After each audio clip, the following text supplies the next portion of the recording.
네, 오늘 아침에 우리에게 주시는 하나님의 은혜의 말씀은 요한복음 11장 33절에서 44절의 말씀입니다. 요한복음 11장 33절에서 44절의 말씀 교독하도록 하겠습니다. 제가 먼저 읽겠습니다. 예수께서 그가 우는 것과 또 함께 온 유대인들이 우는 것을 보시고 심령에 비통히 여기시고 불쌍히 여기사 이르시되 그를 어디 두었느냐 이르되 주여 와서 보옵소서 하니 예수께서 눈물을 흘리시더라. 이에 유대인들이 말하되 보라 그를 얼마나 사랑하셨는가 하며 그중 어떤 이는 말하되 맹인의 눈을 뜨게 한 이 사람이 그 사람은 죽지 않게 할 수 없었더냐 하더라. 이에 예수께서 다시 속으로 비통히 여기시며 무덤에 가시니 무덤이 고리라 돌로 막았거늘 예수께서 이르시되 돌을 옮겨 놓으라 하시니 그 죽은 자의 누이 마르다가 이르되 주여 죽은 지가 나흘이 되었음에 벌써 냄새가 나나이다.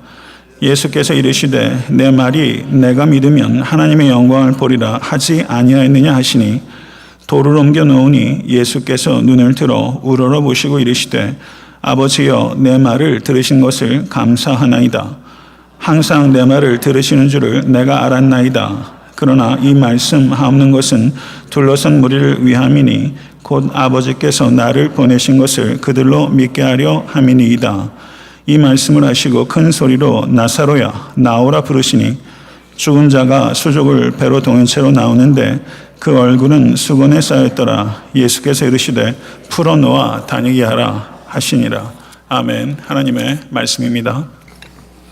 요한복음 11장은 그 요한복음에 기록되어 있는 7개의 기적들 가운데 제일 마지막 기적입니다.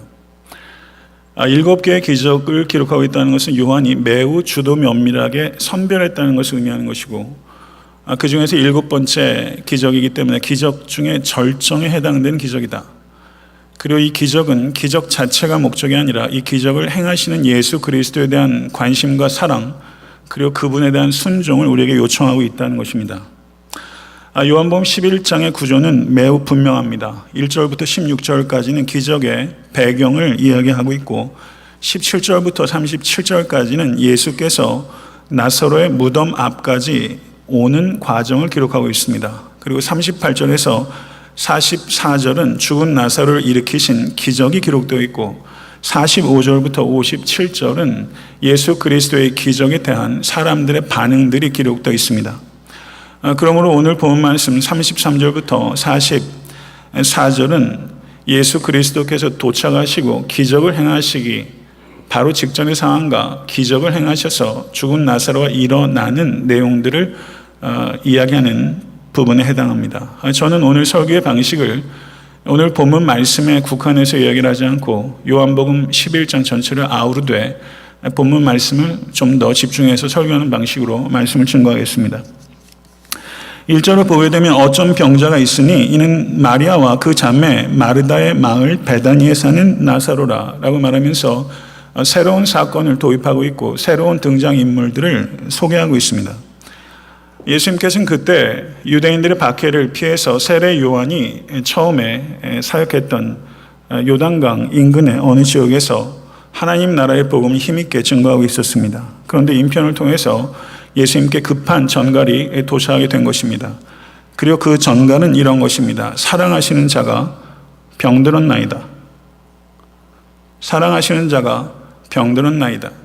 상황에 대한 설명은 있는데 이 상황을 고쳐달라는 요구가 없습니다. 사랑하시는 자가 병들었나이다. 말을 다 하지 않은 것입니다. 그런데 말을 다 하지 않았는데 다 전달된 것입니다. 말을 다 해야 되는 관계가 있고 말을 다 하지 않아도 되는 관계가 있습니다. 이심전심으로 요구하지 않고 상황만 얘기해도 예수께서 다 아신다. 예수께서 해결해 주신다라는 믿음을 가지고 있었기 때문에 이런 말을 할 수 있는 것이죠. 오늘 예배 때 찬양을 드리는데 몇몇 성도님들이 서서 찬양을 드리셨어요. 은혜를 받았어요. 그 세 분이 쓰셨는데 세 분 중에 한 분은 지금 위중한 병 가운데 있는 권사님입니다. 사랑하시는 자가 병들었나이다. 권사님 이 말씀 받으시기를 간절히 바랍니다.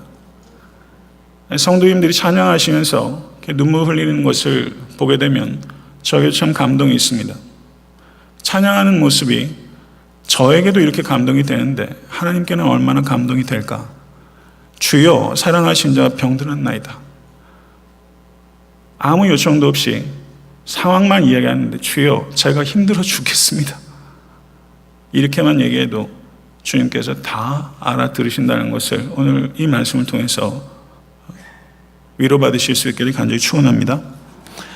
그런데 예수님께서 뭐라고 말씀하시냐면 이 병은 죽을 병이 아니라 하나님의 영광을 위함이요 하나님의 아들이 이로 말미암아 영광을 받게 하려 함이니라. 어떻게 보면 굉장히 곡해할 수 있는 소지가 있습니다. 마치 하나님의 영광을 위한 도구로 누군가의 질병을 주는 것 같이 들릴 수 있습니다. 그러나 그런 뜻이 결코 아닙니다. 예수님께서 하신 이 말씀은 여한 질병을 통해서도 하나님께 영광을 돌릴 수 있다는 뜻입니다. 우리의 모든 상황이 하나님께 영광을 돌릴 수 있는 수단이 될 수 있다는 것을 받아들이실 수 있게 되기를 우리 주 예수 그리스도는 간절히 축원합니다. 이 병은 죽을 병이 아니라, 그런데 실제 우리의 삶의 리얼리티에는 죽을 병이 있습니다. 그것도 많이 있습니다. 그러면 이 병은 죽을 병이 아니다라는 것은 어떤 뜻입니까? 비현실적인 어떤 착각을 하도록 유발하는 것입니까? 아닙니다. 이 병은 죽을 병이 아니라 하신 주님의 말씀은 어떤 질병도 우리에게 최종적인 권세를 갖지 못한다는 뜻입니다. 참된 성도에게 질병의 결과는 죽음이 아니라 생명이라는 뜻입니다. 할렐루야. 믿으시길 간절히 바랍니다. 이 가운데는 사랑하는 가족들을 질병으로 잃으신 분도 있을 것입니다. 그러나 그 질병의 끝이 죽음이 아니라 사실상 그 질병의 끝은 생명이었습니다. 이것을 성경이 우리에게 이야기하고 있는 것이고 그것이 우리의 현실입니다. 우리의 현실은 생명입니다. 사랑하는 성도 여러분, 건강하다고 하나님께 다 영광 돌리는 것도 아니고 질병에 걸렸다고 하나님의 영광 가리는 것 아닙니다. 성공했다고 다 하나님께 영광 돌리는 것도 아니고 실패했다고 영광 가리는 것도 아닙니다. 사랑하는 성도 여러분, 부할 때도 부를 통해서, 가난할 때는 가난을 통해서, 건강할 때는 건강을 통해서, 질병에 걸렸을 때는 질병을 통하여, 성공했을 때는 성공을 통해서, 실패했을 때는 실패를 통해서 하나님께 영광 올려드릴 수 있습니다. 어떠한 형편이든지 상관없이 하나님께 영광 올려드릴 수 있는 길이 있습니다. 그 길을 성령께서 우리에게 주십니다. 말씀과 성령을 의지하십시오. 그럼 여러분의 여한 삶의 처지라도 그것을 통해서 하나님께 영광 올려드릴 수 있습니다. 이것이 여러분과 제가 예수님을 믿는 신앙의 능력이요, 신앙의 신비요, 신앙의 감격입니다. 정말 감격적인 신앙생활 하고 싶습니까? 여러분의 처지가 어떠하든지 하나님께 영광 올려드리십시오. 그게 여러분의 감격될 수 있게 되기를 간절히 바랍니다. 그런데 어찌된 영문인지 예수님께서 그 전가를 받으시고 서두르질 않으세요. 오히려 더 지체하세요. 예수님은 참 다루기 힘들어요. 왜 여기서 더 지체하세요? 5절과 6절 사이를 보게 되면 11장 5절과 6절 사이를 보면 번역상에는 다 생략되어 있는데요. 운이라는 접속사가 있습니다. 번역하게 되면 그러므로라는 뜻입니다. 11장 5절과 6절을 한번 보세요. 사랑하시더니 5절의 끝입니다. 그러므로 지체하시더라. 이렇게 된 거예요. 사랑하시더니 그러므로 지체하시더라. 이게 앞뒤가 안 맞아도 보통 안 맞는 게 아니에요. 사랑하시면 버선발로 와야 되는 것 아닙니까? 그런데 사랑하시더니 그러므로 지체하시더라. 예수님의 논리는 우리가 가지고 있는 논리랑 매우 달라요. 사랑하는 성도 여러분, 사랑하시기 때문에 지체하시기도 하고 사랑하시기 때문에 병도 허락하시기도 합니다. 사랑하시기 때문에. 사랑하는 성도 여러분, 하나님께서 온 우주 만물의 창조자이심을 믿으십니까? 이것은 하나님께서 시간도 지으셨다는 것을 의미하는 것입니다. 시간의 주인이신 하나님께서 우리에게 가장 적절한 시간을 모른다는 것은 어불성설입니다. 하나님께서는 마르다와 마리아가 오라고 한 시간에 예수께서 오신 것이 아니라 예수님께서 마르다와 마리아에게 오신 시간은 그들 모두에게 가장 적합한 시간에 오신 것이고 가장 풍성한 열매를 맺을 수 있는 시간에 여러분의 삶에 개입하십니다. 할렐루야. 이것을 믿으실 수 있게 간절히 바랍니다. 왜 그렇게 지체하지? 하고 조바심을 내도록 하는 것은 사탄의 전략입니다. 조바심과 싸우실 수 있는 여러분과 제가 될 수 있게 간절히 바랍니다. God's delays are not God's denial. 이런 말이 있습니다. 하나님께서 지체하시는 것은 부인하시는 것이 아닙니다. 거절하시는 것이 아닙니다. 사랑하는 성도 여러분, 기다리는 거 좋아하세요? 기다리는 거. 기다린다는 것은 고통을 줄 때가 많이 있어요. 기다리면 확실히 고통이 있어요. 고통이 없이 기다리는 건 그게 별로 중요하지 않은 거예요. 별로 갈망하지 않는 거예요. 정말 기다리면 고통이 반드시 수반돼요. 그런데 기다릴 게 없는 사람, 정말 멋없는 사람이죠. 불쌍한 위인이에요. 기다리면 맛도 있고 멋도 있어요. 물론 고통도 있어요. 그러나 우리의 기다림은 생명이 있는 기다림입니다. 우리의 기다림. 사랑하는 성도 여러분, 제가 듣기 좋아하는 말 중에 하나가 기다릴게요 하는 말이에요. 어딜 갔다 오면 자녀들이 아빠 기다렸어요. 그 말 참 좋더라고요. 성도들도 마찬가지고 친구들도 마찬가지예요. 다시 만나기를 기다리겠습니다 라는 말, 기다릴게요 라는 말이 정말 좋은 말이에요. 그 말 좀 하세요. 사람에게도 기다릴게요 하는 말 정말 좋은 말이에요. 그런데 하나님께 이렇게 좀 말할 수 있지 않을까요? 하나님, 저 한번 따라하세요. 하나님, 믿고 기다릴게요. 하나님 믿고 기다릴게요. 최선의 것을 최선의 때에 주실 것 하나님 믿고 기다릴게요. 기다리는 것 너무 힘든데 하나님 믿고 기다릴게요. 하나님 믿고 기다릴게요. 이렇게 말하면 하나님 얼마나 좋으시겠어요. 이렇게 말할 때 내 마음에도 감동이 있어요. 하나님 믿고 기다릴게요. 믿고 기다리실 수 있는 여러분과 제가 될 수 간절히 바랍니다. 믿고 기다리는 것 반드시 응답됩니다. 여러분이 생각하는 것보다 훨씬 탁월하게 여러분의 삶 가운데 응답될 줄로 믿습니다. 17절 37절을 보게 되면 예수님께서 나사로의 집에 도착하신 과정에서 누이 마르다와 그리고 마리아를 차례로 만나서 대화하는 과정이 기록되어 있어요. 그런데 17절을 보니까 예수께서 와서 보시니 나사로가 무덤에 있은지 이미 나으리라. 성경에 정확하게 시간을 기록하는 경우는 그 자체에 어떤 의미가 있는 거예요. 그러면 이미 무덤에 있은지 나으리라. 이게 무슨 뜻입니까? 이미 부패가 시작됐다는 것입니다. 완전히 죽음이 확정됐다는 것을 의미하는 거예요. 유대인들의 관념 속에는 3일까지는 영혼이 떠돌아다니면서 육체로 들어갈 수 있는 기회를 본다고 생각하는 게 유대인들이 생각해요. 나흘째는 끝난 거예요. 육신의 부패가 일어난 거예요. 예수께서 나사로에게 왔을 때는 끝난 거예요. 다시 소생할 가능성이 없는 거예요. 그게 나으래요. 인간적으로는 도무지 방법이 없는 그 순간에 예수께서 도착하셨어요. 이것이 여러분과 저에게 무엇을 말합니까? 주님께서 회복시키지 못하는 상황은 없다. 주님께서 다스리시지 못하는 상황은 없다. 이것을 우리에게 가르치시는 거예요. 사랑하는 성도 여러분, 이것을 진심으로 믿으실 수 있기를 간절히 축원합니다. 여러분의 삶 가운데도 이거는 끝났어. 물론 살다 보면 체념해야 될 일들이 있어요. 그런 지혜가 있어야 돼요. 그렇지만 우리가 붙잡아야 되는 문제들까지도 우리가 체념하는 일들이 어리석게도 너무나 많아요. 붙잡고 회복될 수 있는 것에 대해서도 우리가 오판하고 끝났다고 생각해요. 그러나 성도 여러분, 예수께서 끝이다 하기 전에는 끝이 아니에요. 죽은 지 나흘이 된 것 같이 이미 냄새가 풀풀 나는 것들이 여러분의 삶 가운데 있습니다.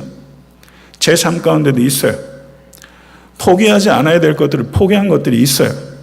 포기해야 될 것과 포기하지 말아야 될 것도 구분한 지혜를 구하십시오. 그러나 포기하지 말아야 될 것에 대해서 주께서 오시면, 여러분의 심령 가운데 찾아오시면 거기에 생명이 깃듭니다. 그런데 예수께서 오셨다는 소식을 듣고 마르다가 예수님을 만나러 나갔는데 마리아는 집에 앉아 있었어요. 자매가 참 달라요. 상주는 그냥 집 안에 있어도 누가 결례를 범했다 하는 사람 하나도 없습니다. 그러니까 마르다는 이렇게 할 필요가 없었어요. 그런데 마르다가 나갔어요. 왜냐하면 마르다는 행동하는 사람이에요. 누가복음 10장을 봐도 예수께서 오셨을 때 저가 굉장히 분주했어요. 마리아는 예수님의 발 아래 앉아 있었던 사람이에요. 그러니까 사람 성향이 있는 거예요. 이거 받아들이셔야 됩니다. 마르다는 항상 주도적으로 하는 사람이에요. 그런데 마리아는 주도적으로 예수님께서 하시도록 하고 기다리는 성향이 강했던 사람이에요. 그러니까 주님께 좀 더 의존적이었던 성향을 가지고 있던 사람은 마리아예요. 그런데 예수님께서 어느 한 사람만 사랑한 것이 아니라 마르다도 사랑하고 마리아도 사랑하셨다고 그랬어요. 근데 마르다가 먼저 나왔어요.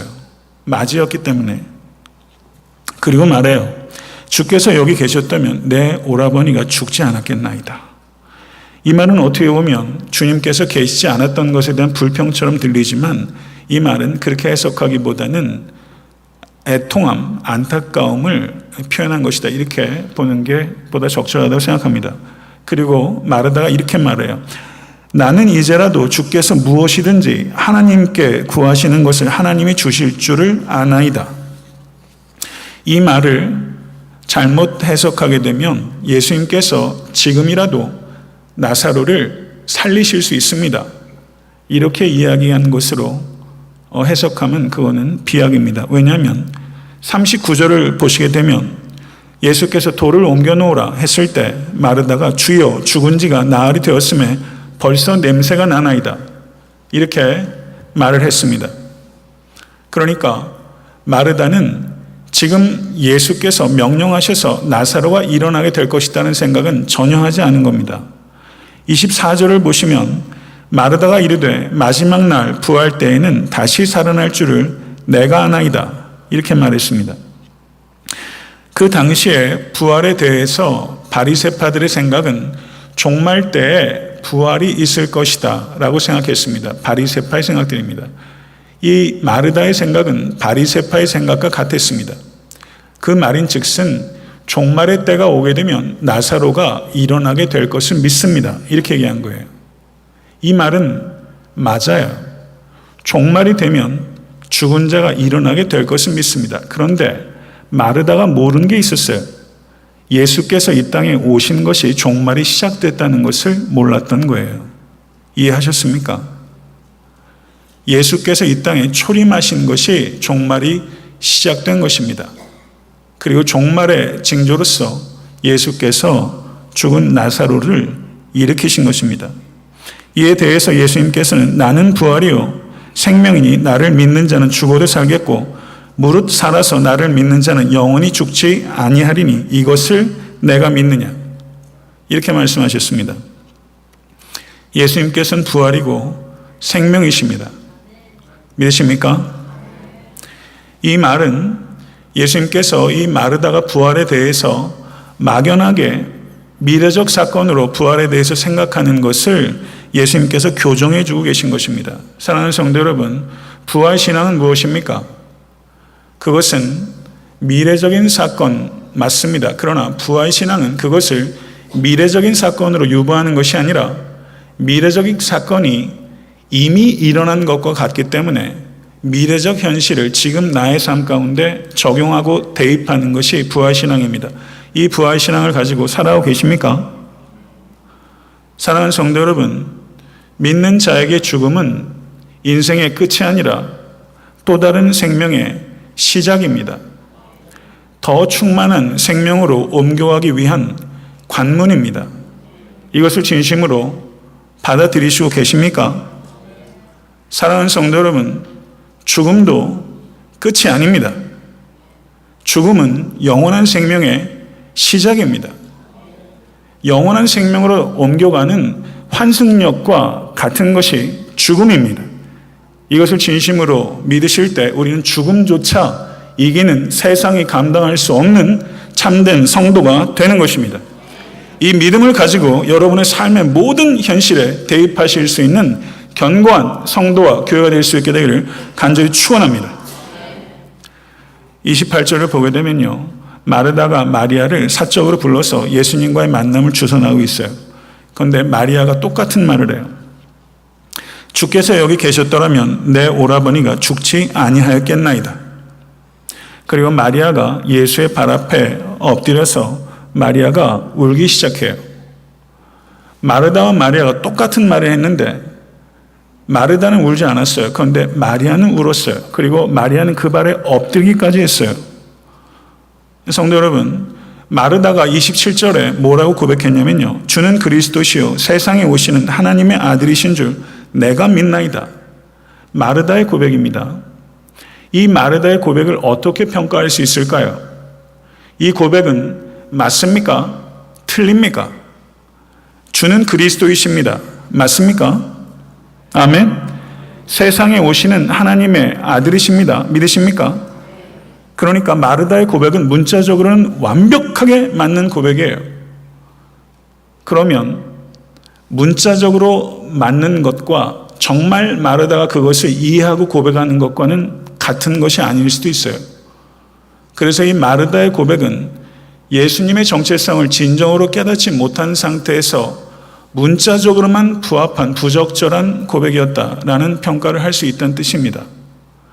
그리고 마리아가 예수 그리스도 앞에 엎드려서 저가 눈물을 흘렸어요. 그것을 마리아는 믿음의 견고함이 없어서 히스테리컬하게 울었다라고 평가할 수도 있고, 또 하나는 마르다와는 달리 마리아는 예수님과 보다 친밀한 관계였기 때문에 자기 감정을 보다 솔직하게 표현했다라고 말하면 그 눈물은 긍정적인 게 되는 거죠. 그러니까 마르다의 고백도 마리아의 눈물도 우리가 쉽게 평가하기 어려운 부분이 있다는 뜻입니다. 제가 이 말씀을 드리는 이유는 마르다와 마리아의 믿음이, 그 고백이, 그 행동이, 그 눈물이 어떤 의미였는가 라고 묻는 것은 무가치하지 않습니다. 그러나 그 믿음이 무엇이었는지를 정확하게 말하려고 하는 것은 무리할 수 있습니다. 사도 요한이 의도한 바는 마르다와 마리아의 믿음의 수준을 우리에게 이야기하려는 게 목적이 아닙니다. 사도 요한이 말하고자 하는 바는 예수께서 원하시는 것은 마리아의 믿음도 마르다의 믿음도 성장시키기 원하신다는 것입니다. 여기에 핵심이 있어요. 예수께서는 마르다의 믿음도 마리아의 믿음도 성장시키길 원하세요. 사랑하는 성도 여러분, 예수님께서 우리에게 원하시는 게 뭐예요? 이 강단을 통해서 제가 소원해야 될 바가 무엇입니까? 여러분과 저의 믿음이 성장하는 것입니다. 어떠한 고통을 겪고서라도 반드시 이루어내야 되는 것은 우리의 믿음이 성장하는 것입니다. 이제 가을입니다. 올 한해 살면서 저는 느껴요. 여러분이 믿음을 성장하고자 하는 그런 갈망이 있다는 것 느껴요. 설교하면서 느껴요. 그러나 정말 믿음이 성장하실 수 있는 여러분과 제가 될 수 있게 되기를 간절히 소원합니다. 33절에 가게 되면 매우 논쟁적인 상황이 벌어집니다. 예수께서 마리아의 우는 것과 또 함께 온 유대인들의 우는 것을 보시고 심령의 비통이 여기시고 불쌍히 여기셨다라고 말하고 있습니다. 심령의 비통이 여겼다라고 말하는데 번역으로 충분히 그 의미를 담기가 어려워요. 이 성경 원어는 엠브리마오마이라는 단어인데요. 이 단어는 성난 말이 콧김을 내쉴 때 그 느낌이 엠브리마오마이라는 단어입니다. 그런데 엠브리마오마이라는 단어의 주어로 사람이 쓰일 때는 항상 거센 분노를 말할 때 이 단어가 쓰여요. 그러면 예수님께서 지금 거센 분노를 표출하신 거예요. 그러면 정황적으로 한번 보세요. 분노라는 게 모름지기 대상이 없이 분노할 수 없습니다. 그렇죠? 그럼 예수께서 분노를 표출한 대상이 누굽니까? 예수께서 성난 말이 분노를 표출하는 것처럼 분노를 표출하셨는데 그 대상이 누굽니까? 비통히 여기셨다. 매우 경노하셨다. 그 뜻입니다. 그럼 누구를 향해서 경노하셨는가? 어떤 이들은 나사로를 살릴 수밖에 없는, 기적을 행할 수밖에 없는 상황에 예수를 몰아붙인 것에 대해서 경노하셨다. 어떤 이들은 전문적인 호국분들의 거짓 눈물에 예수께서 경노하셨다. 어떤 이들은 슬픔의 직면에서 믿음으로 그 슬픔을 다스리지 못한 마리아에 대해서 경노하셨다. 이게 학자들이 하는 얘기예요. 공감이 되세요? 부분적으로는 일리가 있지만 제가 이해하는 바 예수님의 성품과 부합하진 않아요. 그럼 예수님께서 엠브리 마오마이, 무엇에 대해서 격한 분노를 나타내셨나? 사랑하는 성도 여러분, 예수께서 이 분노를 표출한 대상은 마르다도 아니고 마리아도 아니고 호국군도 아닙니다. 이 죽음 배후에 있는 죽음의 권세에 대해서 예수께서 분노를 나타내신 것입니다. 죽음의 권세를 가지고 있는 이 악한 권세에 대해서, 사탄에 대해서 예수께서 심히 분노를 나타내신 것입니다. 그래서 종교개혁자 존 켈빈이 이렇게 표현했어요. 예수께서 나사로의 무덤 앞에 나가신 것은 투쟁을 준비하는 투사로서 나가신 것이다. 투쟁을 준비하는 투사로서 나간 것이다. 여러분과 저에게 이런 태도가 있어야 됩니다. 악한 권세에 대해서 분노를 가질 줄 알아야 합니다. 투사처럼 나갈 줄 아는 교회와 성도가 될 수 있어야 됩니다. 그런데 이 투사처럼 나아가신 예수님께서 우셨어요. 35절을 보면 예수님께서 눈물을 흘리시더라. 투사의 눈에 눈물이 흘러요. 굉장히 역설적이에요. 분노와 눈물이 같이 섞이기가 어려워요. 그런데 예수께서는 이 분노와 눈물을 같이 가지셨어요.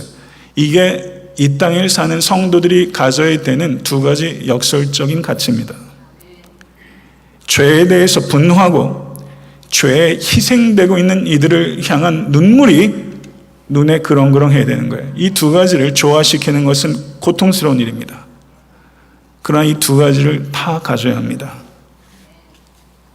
사랑하는 성도 여러분, Jesus wept. 예수께서 눈물 흘리시더라. 글쎄요, 이 말씀 읽으시면서 울어보신 분 있으세요? 예수께서 눈물 흘리시더라.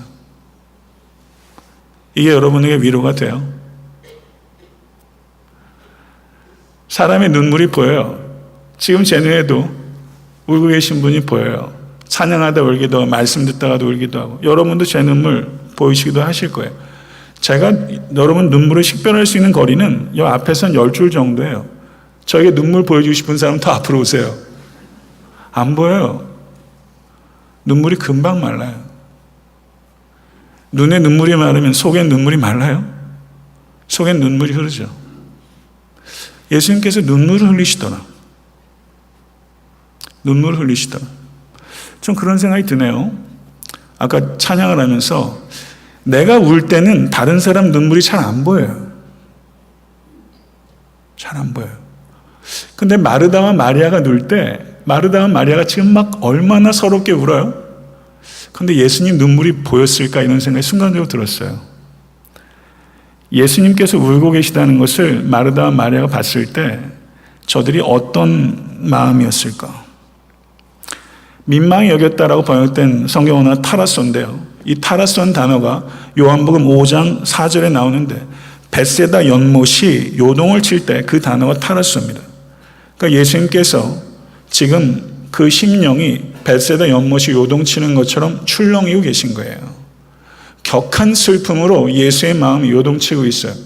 그리고 눈물을 흘리시더라. 크게 고글하지 않고 눈물을 흘리시더라. 제가 그런 생각을 해봤습니다. 마르다와 마리아를 제가 인터뷰할 수 있는 기회가 만약에 있다면 저는 이런 질문을 한번 해보고 싶다는 생각을 했어요. 마르다와 마리아 이렇게 묻고 싶어요. 예수님께서 흘리신 눈물을 보았을 때와 예수께서 나사로야 일어나라 나오라 라고 했을 때 나사로가 나왔을 때 그 두 가지 사건 속에서 어떤 것이 더 마음에 감격을 가져다 주었습니까? 제가 인터뷰한다면 두 사람이 그렇게 묻고 싶어요. 질문이 좋아요?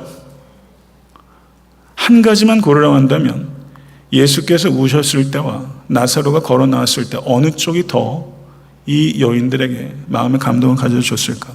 조금 질문을 바꿔보면요. 정말 중요한 것은 기적 자체일까? 기적을 일으키게 하는 주님의 마음일까? 주님의 능력일까? 주님의 마음일까? 어느 쪽이 더 감동적이에요? 어느 쪽이 더 중요해요? 교회가 가져야 되는 것, 주님의 능력 가져야 합니다. 그러나 정말 더 중요한 것은 주님의 마음이 아닐까? 주님의 마음이 아닐까? 긍휼이 복음의 핵심이 아닐까? 이런 생각을 해보게 되는 것이죠. 사랑하는 성도 여러분, 우리의 고통이 다 씻길 때가 있습니다. 그러나 예수님의 사랑의 진수는 우리의 고통을 없애주는 데 있는 것이 아니라 그 고통을 주님께서 아시고 같이 울어주시고 동참하고 계시다는 사실입니다. 이것이 우리에게 정말 위로입니다. 이것을 받아들이실 수 간절히 바랍니다. 제가 예고했던 대로 예전에 한번 이야기가 한 적이 있는 것을 지금 얘기하겠습니다. 폴 브랜드 박사라는 분이 계세요. 필립 얀 씨가 영적 스승이라고 이야기를 하는 사람입니다. 제가 이분의 이력을 한번 그래서 찾아봤어요. 그때 1914년에 인도의 남서부 산악지대에서 선교사의 아들로 태어났습니다. 그는 세계적으로 유명한 손수술 외과 의사로서 나병 전문가로서 탁월한 명성을 가지고 있던 사람이에요. 인도 기독의과대학에서 18년간 3,000여 차례에 걸쳐서 외과 수술을 시행했던 사람입니다. 그런데 이 폴 브랜드 박사가 죽었을 때 크리스탄 미니스트리의 대표 짐 그윈이라는 사람이 이렇게 헌사했습니다. 폴 브랜드를 만나는 이들마다 예수 그리스도를 보다 깊이 알게 될 것입니다. 그가 그리스도가 받으셨던 순환과 그분의 은총 그리고 자비를 모든 사람에게 드러내는 사람이었습니다. 폴 브랜드 박사가 인도의 벨로어라는 곳에서 한센병 환자를 돌보는 사역을 하던 중에 이런 일이 있었습니다. 한센병 환자들이 폴 브랜드 박사에게 한 가지 요청했어요. 박사님, 우리에게 한마디 말씀을 더 주시길 바랍니다. 그러더니 브랜드 박사가 무엇을 이야기해야 될지 선뜻 떠오르지 않아서 환자들을 유심히 보기 시작했는데 한센병 환자의 문둥이 갈고리 손이 눈에 들어온 것입니다. 대부분 오그라들어서 갈고리처럼 된 문둥이 손이 많았고 어떤 사람은 손가락 자체가 아예 없고 그리고 몇 개 남아있는 사람도 많았습니다. 그래서 그 손을 내보이지 못하고 부끄럽게 뒤로 숨기거나 그리고 허벅지 밑으로 그 손을 집어넣는 사람들이 눈에 보였습니다. 그러자 폴 브랜드 박사가 차분하게 말하기 시작합니다. 여러분, 나는 손을 보는 의사입니다.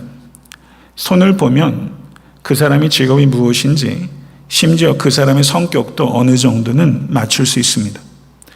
예수님께서도 작고 작은 힘이 하나도 없는 아무것도 잡을 수 없는 어린아이의 손을 가지신 적이 있습니다.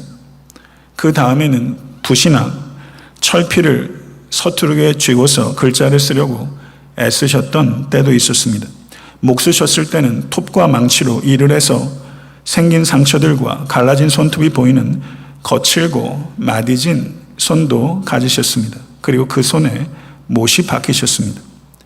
못이 손 한가운데를 지날 때 예수님의 힘줄과 신경과 혈관과 근육이 막대한 혼란을 겪었습니다.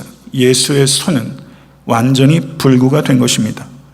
병을 고치시던 그 손이 불구가 된 것입니다. 예수님께서는 그 고난의 행위를 통해서 자신은 세상의 모든 불구인 사람들과 동일시 하셨습니다. 갈고리 손을 가진 여러분과 같아진 것입니다.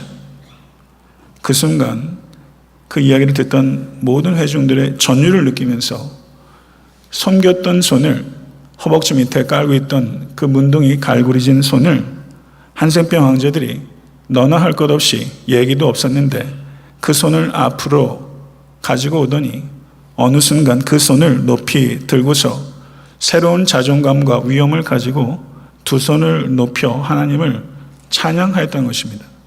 그리고 폴 브랜드 박사는 참으로 장엄한 광경이었습니다. 이렇게 이야기를 하는 거예요.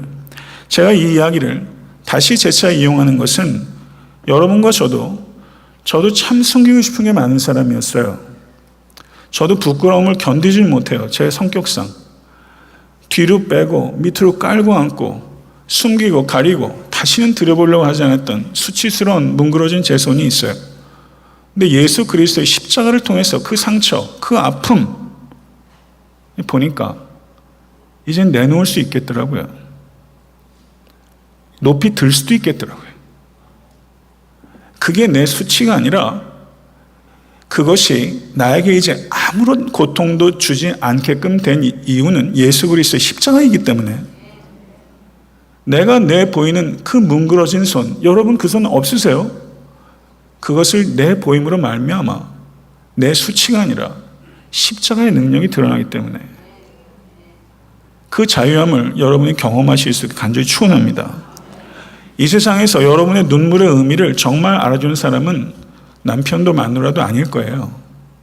여러분의 분투를 알아주는 사람은 나를 위해서 울어주신 예수 그리스도 한 분이십니다. 주께서 눈물을 흘리시더라. 그 눈물을 주께서 씻어주십니다. 모든 눈물을 그 눈에서 씻기심에 다시 사망이 없고 애통하는 것이나 곡하는 것이나 아픈 것이 다시 있지 아니하리니 처음 것들이 다 지나갔습니다. 다 지나가게 될 것입니다. 그리고 예수 그리스도의 이 눈물을 보는 성도는요, 위로를 얻는 데서 그치지 않고 다른 사람을 위해서 눈물을 흘려주는 섬김의 삶을 살아가게 됩니다.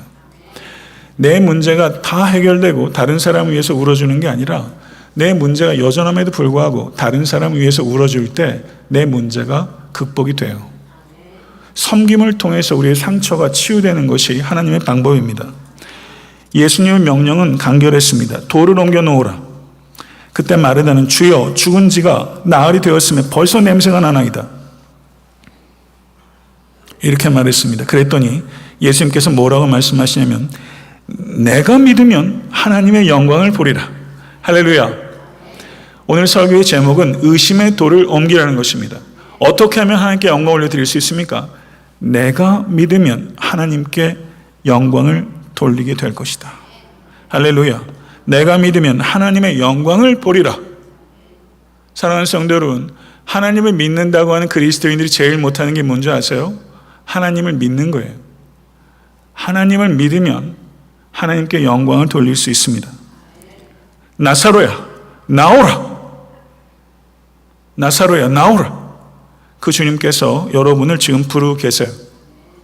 여러분들이 들어가 꽁꽁 숨어있는 그 무덤에서 나오세요. 나사로야, 나오라. 자기 연민과 자기 열등감, 자기 패배주의, 여러분이 가지고 있는 삶의 모든 한계 속에서 나오십시오. 나사로야, 나오라. 죄의 멍에서, 교만에서 나오십시오. 나사로야, 나오라. 죽은 자도 듣고 반응하는데 왜 살아있는 사람이 듣고 반응하지 못합니까? 사랑하는 성도 여러분, 그리스도인들이 두려워해야 되는 것은 육체적 죽음이 아닙니다. 영적 죽음입니다. 영적 죽음에서 깨어날 수 있게 될 간절히 축원합니다. 그래서 오늘 예배를 통해서 나사로야, 나오라. 이 말에 반응하실 수 있는 여러분과 제가 될 수 있게 되기를 간절히 축원합니다. 말씀을 맺겠습니다. 12장 9절에서 11절을 보게 되면 대제사장들이 나사로를 죽이려고 모의했다라고 말하고 있습니다. 이것을 나사로가 알았을까요? 몰랐을까요? 대제사장이 자기를 죽이려고 한다는 사실을 알았을까요? 몰랐을까요? 알든 모르든 나사로는 똑같았을 것 같아요. 나사로는 어떻게 살았을까요? 그것에 대한 묵상은 제가 여러분에게 숙제를 드리겠습니다. 하나님께서 여러분과 제가 살기를 원하는 삶은 죽었다 다시 살아난 나사로가 살았던 그 삶이에요. 그 삶을 여러분과 제가 살기를 원하고 계십니다. 이 삶을 살아드리는 모든 권속 되실 수 있게 되기를 우리 주 예수 그리스도 이름으로 간절히 축원합니다. 할렐루야. 기도드리시겠습니다. 할렐루야. 영원한 생명의 주인 되신 거룩하신 하나님을 송축하며 높여드립니다. 오늘 이 말씀을 통해서 하나님은 하나님이시며 우리는 피조물임을 받아들이는 겸손을 배울 수 있도록 인도해 주시고 주님 말씀하심에 따라 의심의 돌을 옮기며 부활의 신앙을 가지고 삶의 형편이 어떠하든지 오직 순종의 삶을 살아가는 견고한 믿음의 사람들이 될 수 있도록 인도하여 주시옵소서. 특별히 병중에 있는 하나님의 사랑하는 자를 기억하여 주시고 병중에서도 승리할 수 있도록 인도하여 주시며 가난과 어려움과 여러 가지 삶의 즐겁 가운데 신음하는 영혼들을 주께서 기억하사 주께서 사랑하시며 주께서 그 고통을 알고 계시며 눈물 흘리시며 그 눈물을 씻어줄 심을 믿으실 수 있도록 주여 역사해 주시옵소서. 예수 그리스도 이름으로 간절히 축복하며 기도드리옵나이다. 아멘.